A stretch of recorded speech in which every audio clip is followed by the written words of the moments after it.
Bine ați venit, dragii mei, la o nouă filmare. De această dată vă invit la 3 citiri de tarot.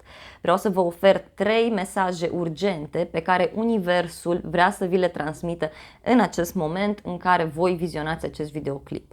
Puteți să alegeți un număr sau o culoare.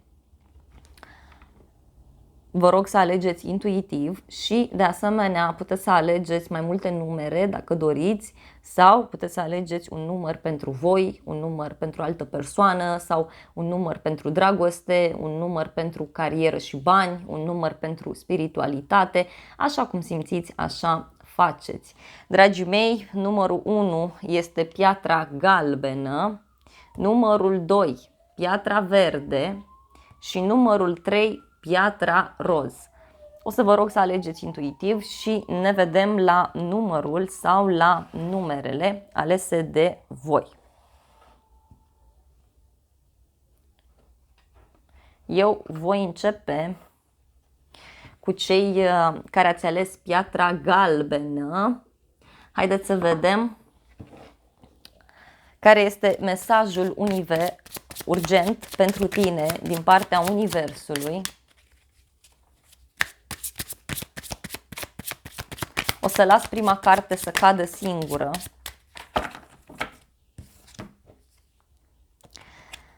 Mesajul pentru tine este în felul următor. Ai parte de un nou început pentru inima ta. Văd aici că inima ta strigă tare, îți dorești ceva nou, o relație nouă. Poate trăiești noi sentimente în viața ta, bucură-te de ele.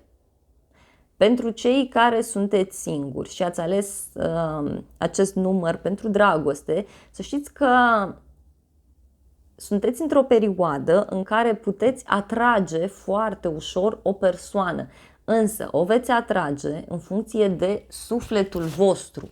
De aceea este foarte bine aici să vă mențineți calmi, cu iubire, cu pace, cu blândețe și să vă doriți mult o conexiune puternică la nivel emoțional. Pentru că acest nou început urmează. Apoi, pentru cei care vă aflați într-o relație, posibil să treceți printr-o perioadă în care începeți să aveți diferite sentimente pentru această persoană. Sunt niște senzații pe care nu le-ați mai trăit până acum în această relație. Iar în alte cazuri chiar m-aș gândi la o nouă etapă. Parcă, nu știu, începeți să priviți relația și din punct de vedere emoțional, iubirea dintre voi iarăși poate crește. Pentru cei care ați întrebat de carieră și bani, aici să știți că vi se oferă o șansă, dragilor, dar în această șansă voi aveți o deschidere foarte mare din punct de vedere spiritual, adică sunteți protejați. Poate este bine să vă ascultați inima. Mai vreau detalii în legătură cu acest nou început.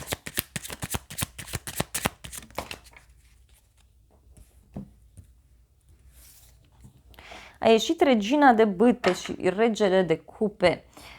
Dacă sunteți femeie, aici foarte bine v-ar fi dacă ați încerca să vă bucurați de tot ceea ce Universul vă oferă. De o rază de soare, de o floare, de un copil. Pentru bărbați, să știți că apare o nouă persoană, dacă nu a apărut deja.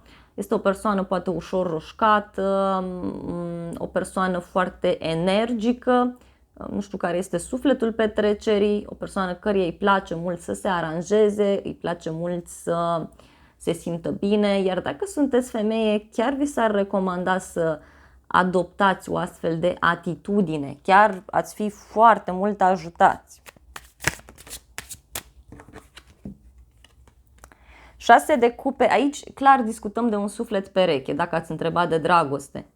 Și poate fi o relație care va merge inițial ca o aventură sau a mers inițial ca o aventură, dar care poate dura foarte mult.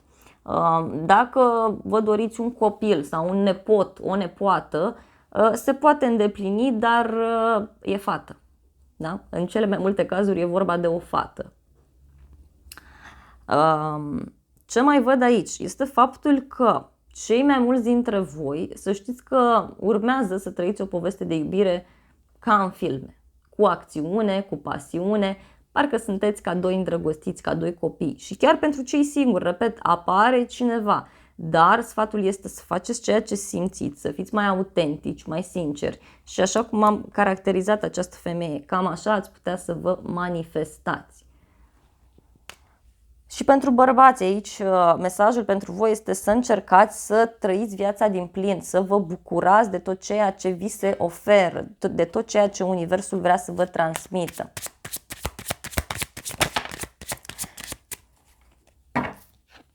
Dacă ați întrebat de o împăcare, această persoană se întoarce la dumneavoastră, dar sau văd aici o întâlnire cu niște persoane din trecut, da? Pe care o veți avea, dar nu știu cum să vă spun că dacă e vorba de cineva care să se întoarcă la voi, se întoarce, dar în momentul în care voi o să fiți foarte, foarte bine. Dacă sunteți bărbat, ori e vorba că sunteți deja împreună cu cineva, ori e vorba de faptul că pur și simplu atunci când dumneavoastră vă veți simți bine, plină de viață sau plin de viață, pozitiv, dornic de a trăi viața din plin, ei fix atunci se întoarce și acea persoană. Și vedeți că dacă e așa, cei mai mulți dintre voi veți fi puțin indeciși pe cine să alegeți și ce să faceți. Mai văd aici, iarăși, faptul că acest nou început pentru voi, nu știu, ori e vorba de o relație de trio, iarăși atenție să nu vă băgați în așa ceva, sau mă rog, băgați-vă dacă voi considerați, dar ideea este că o să dureze ceva timp până se vor clarifica lucrurile, pentru că văd aici o persoană care evită să ia o decizie, da?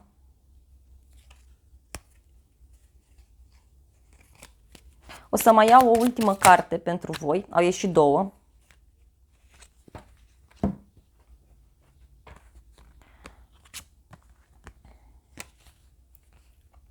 Se repete acest mesaj cu un nou început pentru voi, dar mult mai stabil. Aici iarăși v-aș spune să vă folosiți totuși și de experiența pe care voi o aveți, experiența voastră de viață, în iubire, pe zona locului de muncă. Dacă discutăm de zona profesională, aici se vede foarte, foarte clar faptul că vi se oferă o șansă, vă vine o idee, vă puneți o pasiune în practică, parcă mergeți în paralel cu două locuri de muncă, două situații, două proiecte, iar apoi văd că deveniți o persoană specialistă, deveniți o persoană foarte sigură pe ea, respectată, care nu mai are nevoie să stea să lucreze atât de mult, ci mai degrabă vede detaliile din prima și îi coordonează pe ceilalți. Nebunul aici vine iarăși, vă spune, de un nou început. Da? Iar pentru cei care vă aflați într-o relație de trio, să știți că lucrurile se rezolvă, dar cumva cam în 3-4 puncte din momentul în care vizionați acest videoclip. 3 zile, 3 săptămâni, maxim 3 luni, ca să spun așa. Dar pur și simplu parcă este doar o perioadă așa în care voi trebuie să vă obișnuiți din punct de vedere emoțional cu schimbările care apar, pentru că adevăratul nou început să știți că mai durează până apare și e chiar cu o nebunie totală. Atenție pe zona drumurilor aici, iarăși ca și mesaj pentru voi. Atenție pentru că ar fi bine să conduceți prudent, să fiți atenți, să aveți toate actele în regulă, iarăși. Dacă sunteți bărbați, să știți la fel că nu știu, și voi aveți ocazia să vă băgați în vreo relație de trio. Așa că fiți atenți. Oricum ar fi, e vorba de un nou început absolut fantastic pentru voi și dacă ați întrebat de o relație, să știți că aceasta chiar, în primul rând, o să vă schimbe pe voi la 180 de grade în timp, ori relația pe care o aveți, ori relația care urmează să vină în viața voastră. Iar în alte cazuri, văd aici că peste ceva timp o să fiți o persoană de nerecunoscut. Și vedeți că la un moment dat o să cunoașteți pe cineva care o să vă fie ca un profesor, ca un mentor, care o să vă ghideze în drumul pe care îl aveți de făcut. Dragii mei, vreau să extrag și o carte din acest oracol în încheiere pentru voi. Așa simt.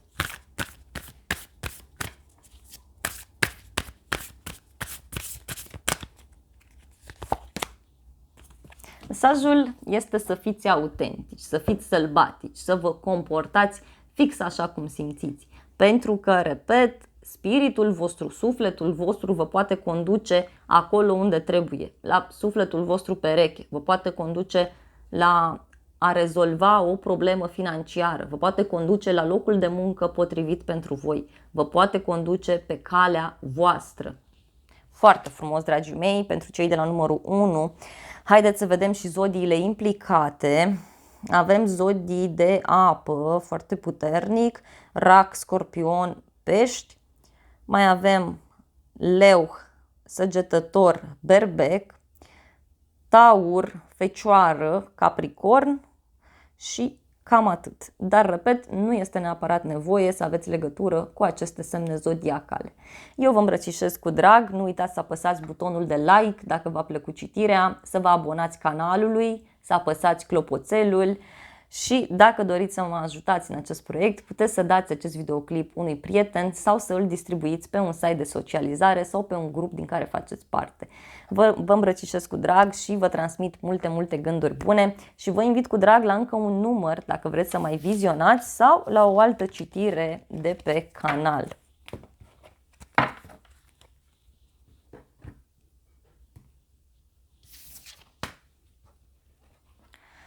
Bine ați revenit, dragii mei, cei care ați ales piatra verde. Haideți să vedem pentru voi ce mesaj urgent are Universul să vă transmită în acest moment. Să vedem. Cred că voi treceți printr-o rupere, din ce simt eu, cum amestec cărțile. Treceți printr-o schimbare. Vă schimbați prietenii, vă schimbați jobul. Vreți o schimbare în viața voastră.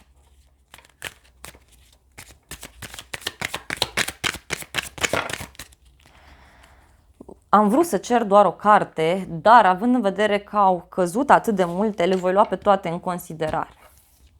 Prima, Regina de Spade aveți aici. Este clar că cei mai mulți dintre voi treceți printr-o perioadă în care vă respectați foarte mult. Văd că sunteți persoane foarte serioase, persoane paroliste, care atunci când spuneți ceva, așa rămâne, așa faceți.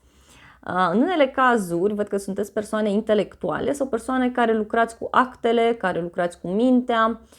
Mai văd aici foarte intens faptul că alții aveți treabă cu o instituție sau sunteți într-o perioadă în care ați ales să fiți singură sau singur. Unii sunteți despărțiți, alții sunteți într-o relație, dar dacă e așa, sunteți persoane mai reci, persoane mai raționale.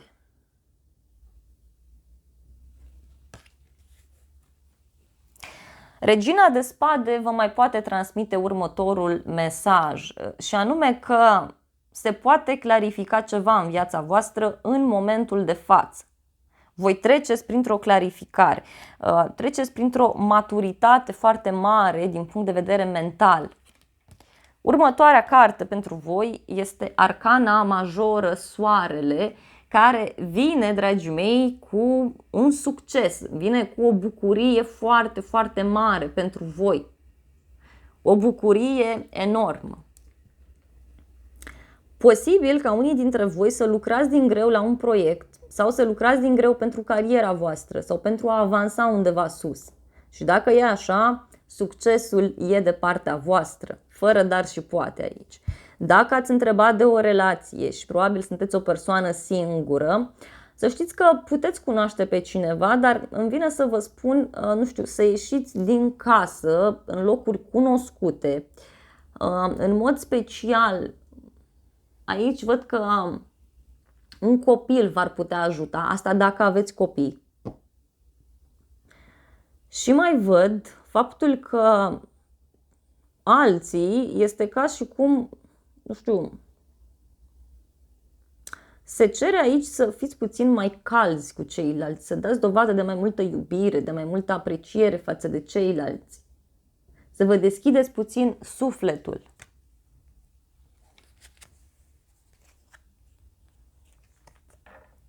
Patru de monede. Da, aici iarăși dacă ați întrebat de o relație, să știți că lucrurile se clarifică. Răsare soarele în relația respectivă sau în situația în care sunteți. Aici relația se vede clar că devine mult mai stabilă. Poate chiar, cine știe, prin august sau sfârșit de iulie. Indiferent de anul sau perioada în care voi vizionați acest videoclip. Acest mesaj nu are timp.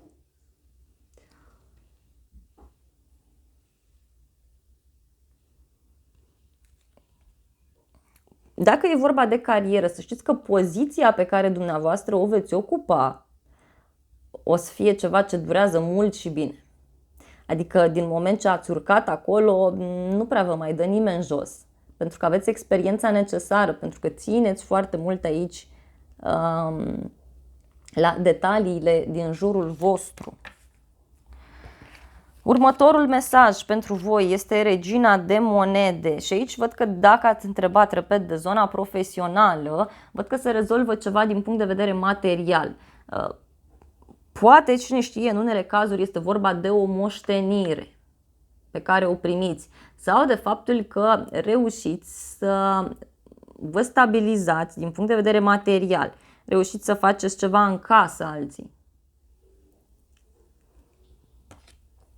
Iar dacă este vorba de o relație, dragii mei, aici trebuie să mențineți relația în continuare, pentru că nu știu dacă sunteți într-o relație în care lucrurile nu prea funcționează, știți foarte bine că partenerul vostru are gânduri serioase.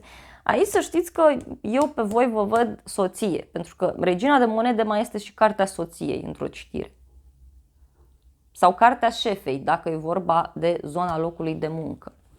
Următorul mesaj pentru voi, sunt foarte multe, dar asta este, le voi lua pe toate în considerare. Următorul mesaj este 5-ul de cupe. Aici văd că unii dintre voi stați și plângeți după ceva anume, după trecut. Este posibil ca la un moment dat ceva să se rupă sau ceva să nu mai funcționeze. Nu știu, se mai duce din iubire, se mai duce din atracție. Iar pentru cei singuri, repet, se cere să deveniți mai calzi, mai iubitori, să vă deschideți în fața celorlalți. Pentru că, uitați, la un moment dat poate apărea o persoană. Dar aici, iarăși, mi se mai transmite faptul că voi ori nu acceptați un cadou sau un ajutor din partea cuiva, ori pur și simplu sunt anumite elemente din trecut peste care voi nu puteți să treceți. Următorul mesaj pentru voi, 3 de spade. Se pare că cei mai mulți dintre voi o să reușiți să vedeți unde este problema în viața voastră și să o eliminați. Bineînțeles că vreau să mergem mai departe. Valetul de spade. Dacă e vorba de o relație, da, și vreți voi căsătorie, știți că și cealaltă persoană vrea, fără nicio problemă se rezolvă. Dar trebuie să vă asumați un lucru, și anume că această persoană este ușor geloasă și că o să stea mereu cu ochii pe voi. Și o să vrea să știe tot felul de lucruri despre viața voastră, o să stea în permanență să vadă cu cine ați vorbit, cât ați stat, unde ați mers și este posibil ca pentru unii dintre voi, că simt aici că mulți sunteți persoane independente, da? Nu prea vă place să fiți controlați, aveți tabieturile voastre, probabil sunteți obișnuiți să trăiți singuri și atunci este cam dificil aici pentru că nu o să vă simțiți în largul vostru. Dar sfatul cărților este să vă concentrați, da, pe ceea ce aveți și poate să dați dovadă de mai multă înțelegere, de mai multă iubire aici. Iar în alte cazuri văd o posibilă problemă cu un student sau cu o studentă, cu o persoană care studiază, care cercetează, ceva de genul acesta. Dacă ați întrebat de zona locului de muncă, vedeți că voi ajungeți acolo undeva sus, dar vin responsabilități la pachet și în egală măsură este bine să vă feriți de persoanele foarte, foarte curioase, că vor fi persoane curioase aici care vor dori să știe mult mai multe lucruri despre dumneavoastră față de cum vă imaginați. Și atunci poate o să fie puțin inconfortabil, da? Nu o să fie foarte bine primit de către voi. Dar lucrurile sunt bune. Hai să vedem și o carte oracol pentru voi.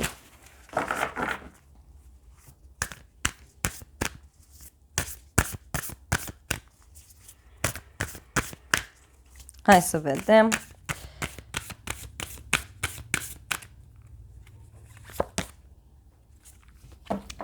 Bun. Mesajul pentru voi este să vă cunoașteți valoarea. Să știți cine sunteți. Poate după ce ajungeți voi acolo unde vă doriți, poate începeți și ori nu vă mai respectați, ori nu mai, nu știu, ori sunteți modești alții dintre voi. Iarăși, deci dacă sunteți persoane modeste, apropo, deci dacă sunteți persoane modeste, adică în extrema cealaltă, da? Atunci aici e cazul să vă mai respectați puțin. Am înțeles, sunteți retrași, am înțeles, sunteți persoane sensibile, persoane rafinate, nobile, dar asta nu înseamnă că nu trebuie să vă impuneți puțin și în fața celorlalți, adică să impuneți puțin respect, pentru că aici reușita pe care eu o văd totuși este ceva mare, nu-i ceva așa de azi pe mâine. Indiferent că e vorba de o relație, dacă e vorba de o relație, nu lăsați capul plecat, nu vă apucați și, știu eu, renunțați în a vă respecta, renunțați în a vă iubi, nu dați totul pentru cealaltă persoană, adică încercați să găsiți un echilibru, da? Pentru cei mai mulți dintre voi. Oricum ar fi, un succes financiar îl văd. Acum, ori că acea persoană stă bine din punct de vedere financiar, ori că faceți o afacere împreună sau în alte cazuri, știu eu, aveți voi un câștig financiar, asta oricum se vede clar. Dar, repet, pot apărea probleme pe alte părți. Poate e bine să fiți puțin mai atenți și în privința persoanelor mai imature. Bun, haideți să vedem, dragii mei, zodiile implicate. În primul rând avem zodii de aer, Gemeni, Balanță, Vărsător, Taur, Fecioară, Capricorn,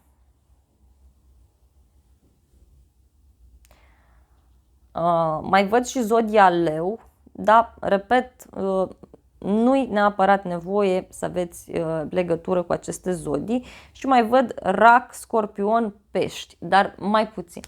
Aceasta a fost citirea voastră pentru cei de la numărul 2. Eu vă mulțumesc frumos pentru vizionare, vă iubesc, vă îmbrățișez cu drag pe toți. Nu uitați să apăsați butonul de like dacă v-a plăcut citirea, să vă abonați canalului, să apăsați clopoțelul și dacă vreți să mă ajutați în acest proiect, tot ce trebuie să faceți este să distribuiți acest videoclip sau altul de pe canal care vă place pe un site de socializare, pe un grup din care faceți parte sau să dați acest videoclip unui prieten. Așa cum simțiți, așa faceți. Eu vă îmbrățișez cu drag și vă doresc o zi sau o seară binecuvântată și vă urez multe, multe gânduri bune. Mergem mai departe.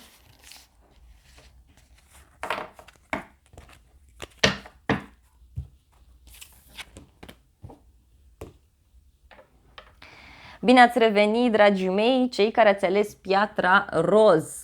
Haideți să vedem pentru voi ce mesaj are Universul să vă transmită în acest moment în care voi vizionați acest videoclip.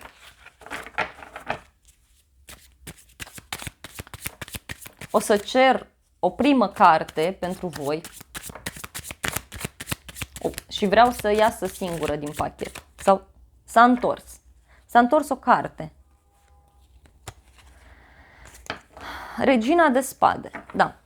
În primul rând vă transmit următorul mesaj. Tot cu Regina de spade am început citirea și pentru cei de la numărul 2, cu piatra verde. Dacă ați intuit sau dacă v-a trecut prin gând să alegeți și piatra verde, ascultați și de acolo. Pentru că este important ce spun. Pe voi aici vă văd foarte mult puși pe gânduri. Adică sunteți persoane mai retrase, poate mai reci, persoane ușor paroliste. În unele cazuri, având justiția aici, tind să cred că ori lucrați pe zona aceasta a justiției, a actelor, hârtiilor, documentelor, poate chiar, cine știe, dragilor, aveți legătură cu o situație în care trebuie să luați o decizie. Un mesaj important care mi este transmis aici și anume că unii dintre voi, vedeți că Dacă sunteți într-un divorț, într-o despărțire, lucrurile vă sunt favorabile. Dacă este vorba de un loc de muncă, de un lucru în echipă, aici iarăși atitudinea voastră fermă, e ca și cum voi conduceți totul cu mintea, da? Sau voi sunteți cei care luați atitudine. Dacă sunteți singuri, parcă v-ați obișnuit așa, dar parcă totuși vă gândiți că ați vrea pe cineva măcar care să vă fie alături, o persoană cu care să vă împărtășiți gândurile. Mi se mai transmite aici.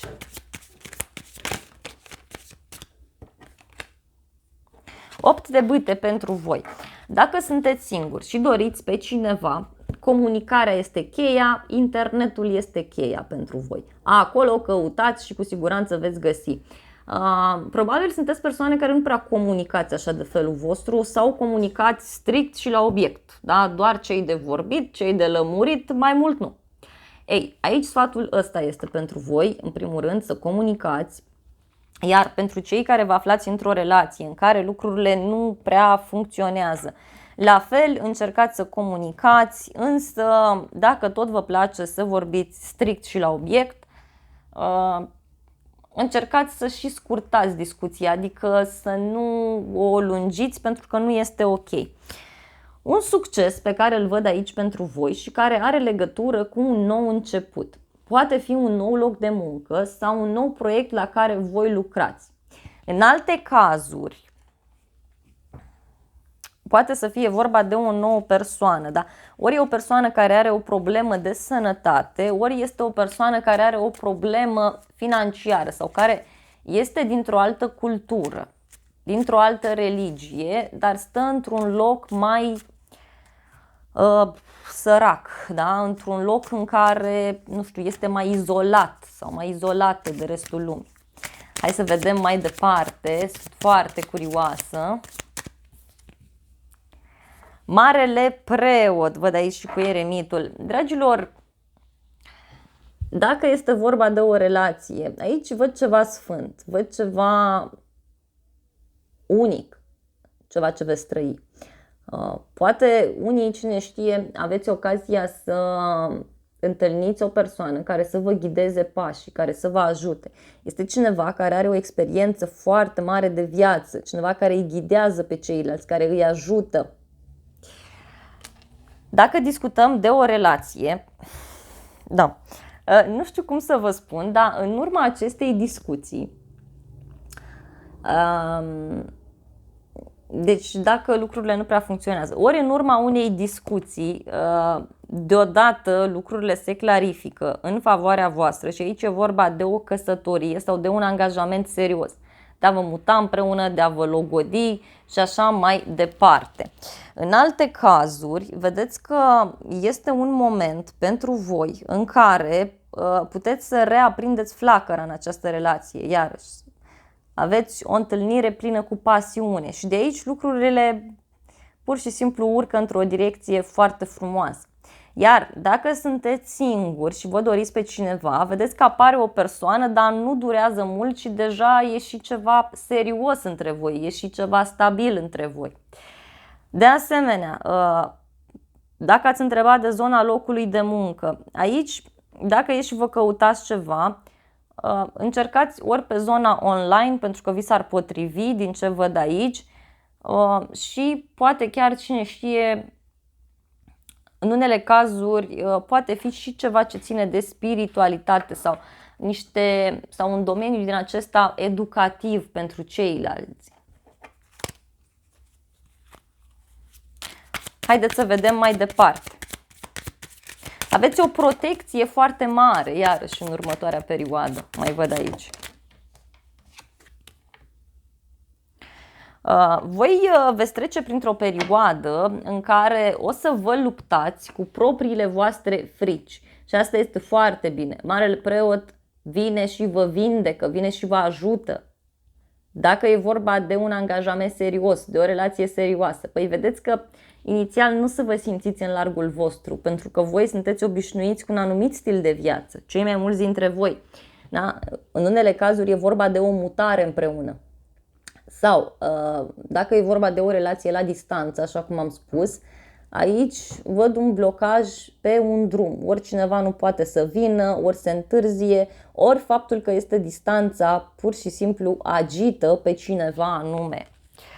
Dacă e vorba de un loc de muncă și găsiți ceva, dar v-am spus, ori pe zona aceasta online, ori e vorba de a comunica foarte mult cu ceilalți, încercați aici, pe cât posibil, să nu vă izolați, da? Nu vă pierdeți în muncă, nu vă izolați dacă ieși și lucrați de acasă, pentru că v-ar putea face rău.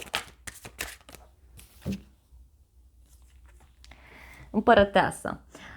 În unele cazuri, așa cum vă spuneam, vedeți că poate apărea cineva, dar repet, e totul așa pe total neașteptate și chiar se poate lăsa cu un copil, cu o familie fericită. Dacă vă doriți copii, dacă nu vă doriți copii, atunci e vorba de o relație stabilă pe care o puteți avea. Iar dacă ați întrebat de zona locului de muncă, aici este ceva de lucru. Trebuie să vă înfruntați o teamă la un moment dat, sau poate chiar acum, dar această teamă pur și simplu vă urcă undeva sus, vă oferă foarte multă încredere în forțele proprii, văd foarte multă abundență financiară. Ultima carte pentru voi este Arcana Majoră, Diavolul, care îmi transmite următorul mesaj, pentru că sunt multe cărți pozitive. Dragilor, dacă e vorba de o relație cu un copil care nu prea funcționează, nu încercați să vă atașați sau să încercați să manipulați situația. Lăsați-l în pace să dea cu capul singur, că așa învață mult mai bine și știți și voi asta. De asemenea, poate fi, știu eu, un moment în care unii dintre voi vă simțiți foarte mult prinși de acest proiect, de această situație. Iarăși, nu vă atașați de planul fizic foarte mult. Iar în alte cazuri, vedeți că este un moment în care o să fiți tentați, știu eu, să vă cumpărați lucruri scumpe sau o să fiți tentați să faceți foarte mult exces de cumpărături, de mâncare sau de planul acesta fizic.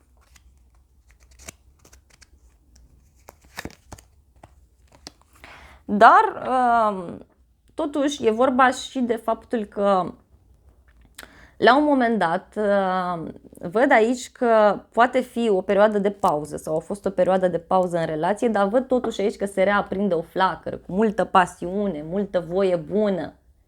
Și alții dintre voi să știți că aveți ocazia, știu eu, să deveniți o altă persoană, adică nici voi nu o să vă recunoașteți. Aici nu știu dacă e neapărat în firea voastră să fiți ca o regină de spade, ci mai degrabă cred că e vorba de niște frici pe care le aveți, de niște temeri pe care le rezolvați. Ei, și apoi când începeți să vă manifestați cu adevărat, pur și simplu chiar puteți atrage tot felul de lucruri frumoase în jurul vostru.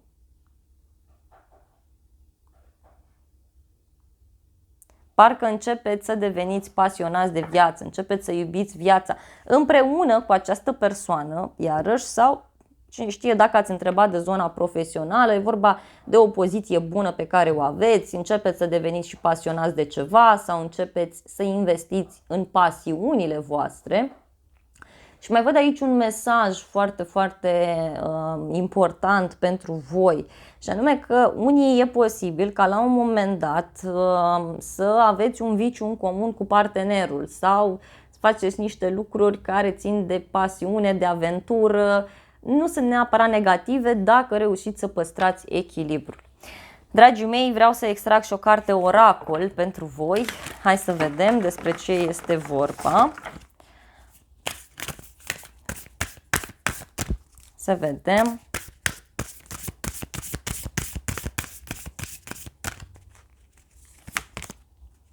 Mesajul exact pentru voi este să găsiți un echilibru. Este ca și cum acum sunteți într-o extremă a vieții voastre, iar apoi veți ajunge în cealaltă extremă. Deci încercați să găsiți un echilibru. Acesta este sfatul pentru voi. Chiar și la baza pachetului aveți 2 de monede, care reprezintă la fel a găsi un echilibru. De asemenea, dragii mei, haideți să vedem și zodiile implicate. Și avem așa, zodia Taur, Capricorn, Fecioară, Gemeni, Balanță, Vărsător, Leu, Berbec, Săgetător și cam atât, dar nu este neapărat nevoie, repet, să aveți legătură cu aceste semne zodiacale. Eu vă îmbrățișez cu drag, vă mulțumesc frumos și vouă pentru vizionare. Nu uitați să apăsați butonul de like dacă v-a plăcut citirea, să vă abonați canalului, să apăsați clopoțelul, iar pentru cei care doriți să mă ajutați în cadrul acestui proiect, tot ceea ce trebuie să faceți este să dați acest videoclip unui prieten, să-l distribuiți într-un grup, pe un site de socializare sau să recomandați canalul unei persoane dragi vouă. Dragii mei, acestea fiind spuse, eu vă urez multe gânduri bune și vă doresc să vă găsiți echilibrul. Foarte frumoase toate mesajele. Dragii mei, vă mulțumesc frumos tuturor, vă îmbrățișez și să ne revedem cu bine la o altă citire sau la un alt număr, dacă vreți voi să mai vizionați. Vă îmbrățișez cu drag și vă doresc tot binele din lume. Și nu uitați, ascultați-vă sufletul, că el știe mult mai bine care este rostul vostru aici și el știe mult mai bine încotro e bine să vă îndreptați. V-am pupat!